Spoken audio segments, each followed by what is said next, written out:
At the port of Dover, migrants are led off a British border patrol boat and onto a bus. They count among the record number of migrants that have crossed the Channel this year, which stands at more than 40,000, well in excess of last year's 28,500. Many, though, don't make it across the Channel. French maritime authorities said they made several rescues over the weekend.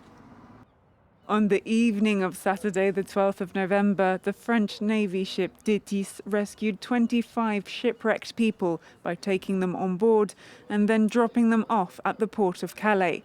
Once docked, the shipwrecked people were handed over to the Departmental Fire and Rescue Service and Border Police.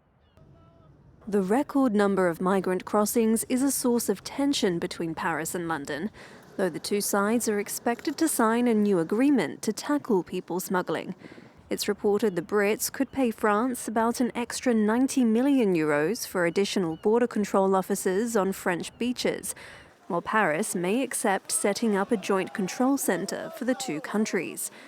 The rising number of migrants has created backlogs of asylum claims in the UK and increased accommodation costs, estimated by the British government at €7.8 million a day.